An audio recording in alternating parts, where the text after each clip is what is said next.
Rolex have just released a teaser of their 2024 novelties, and the watch nerd world is obviously losing their minds. So let's talk about the teaser, what watches could be released, and what I think this means for Watches and Wonders 2024. I've been watching this teaser frame by frame in slow motion since it's been released. I don't know what that says about me, but I'm very excited. So this teaser begins with a rose gold President style bracelet leading up to a fluted bezel, then a slow pan of a rose gold fluted bezel. I've watched this frame by frame, trying to identify if there's a day window at the top there, or if maybe Rolex is adding an Everose President style bracelet to a different model. I don't know at this point, but what I think is the most plausible is there will be some new crazy variation of the day date in Everose gold with a very cool dial. We then go to a textured dial, which almost looks ice blue, and an applied numeral looking like a 3 with sword hands. The hands seem to have no lume and be a steel color, but with the ice blue in Rolex land, this makes me think maybe we'll be seeing a platinum 1908. Next shot is a Jubilee style bracelet leading into a bezel. This is making me think of the Rolex GMT Master II with maybe a new bezel coloring. Of course, I've been theorizing that Rolex is going to discontinue the BLRO Pepsi due to manufacturing issues and reintroduce the Coke, so the black and red. Another possibility, which I think is quite strong, we might see the GMT Master II gray-black on the steel model. So last year this was introduced, but only with a yellow gold colorway, so the full yellow gold and the yellow gold in steel.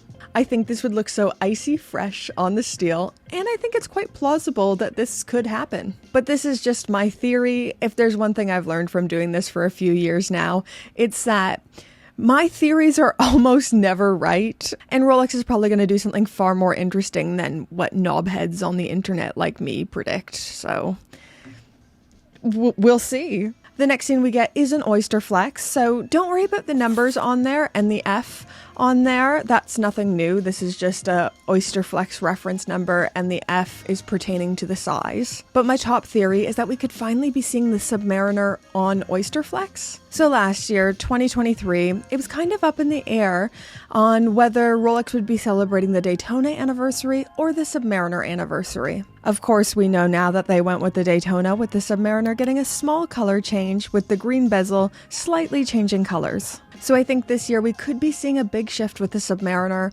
and adding an Oyster Flex would be quite the big shift, and it would make precious metal variations far more affordable and achievable. I feel like we could be seeing a new colorway with the Submariner, and I know we've all been saying it for years and hoping for it for years, but maybe this is the year where we get the red bezel Submariner. I would guess red bezel, black dial, so not red on red. It would be following more what they're doing with the current green model. Okay, next frame, we see a yellow gold professional clasp with polished center links, which opens up a world of possibilities. This could mean GMT Master II, Submariner Date, Daytona, Yachtmaster, Sea Dweller, Air King. If you're feeling really edgy, maybe even a full yellow gold Explorer? Perhaps a new 2024 18 karat Deep Sea? But what I find extra interesting is the caseback. So the caseback doesn't look like it's made from yellow gold. Maybe this is just the light it's casting in this video, but will we see another display caseback like we got from the Daytona last year? Is this a diver that maybe has a titanium caseback or something? I'm really curious to know if this is just a lighting thing or if we're going to see something happen with this caseback.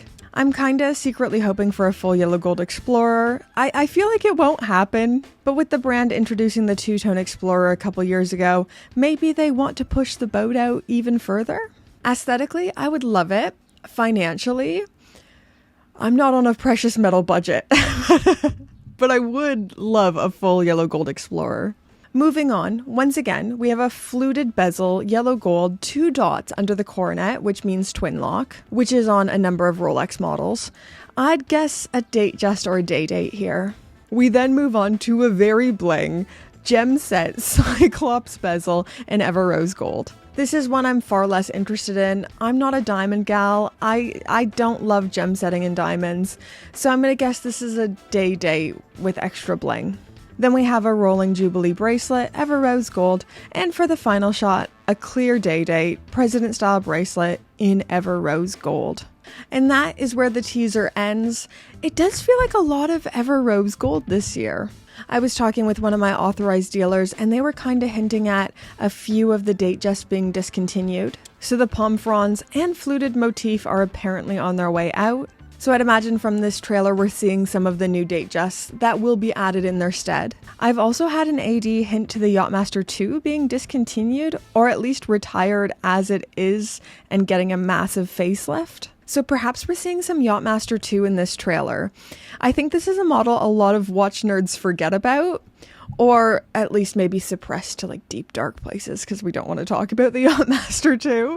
I don't see Rolex discontinuing it, but who knows? But my official theories for what we might be seeing Tuesday, April 9th, based on this teaser: 1, a textured dial 1908 in platinum; 2, a few new GMT Master II colorways, and I'm gonna say green and black available in steel and not left-hand drive, and red and black, so the Coke returning. 3, I'm saying red bezel Submariner and black dial. 4, a new upgraded Yacht Master II that watch fam will taunt to high heaven. 5, an 18 karat deep sea. Some new day dates and some new Datejusts, obviously. And number 7, final prediction. This is less of a prediction and more of something I want to see. A full yellow gold Explorer. Oh, it would look so good. Let's lock in those predictions, baby. But those are just some of my thoughts. I'd love to know in the comments down below, what do you take away from this teaser? What do you think we're going to be seeing this year? Let me know. I can't wait to read what you guys think. Subscribe if you haven't already. And now we're going to thank the gorgeous, fabulous, wonderful, never done anything wrong in their lives, ever, Pope tier patrons.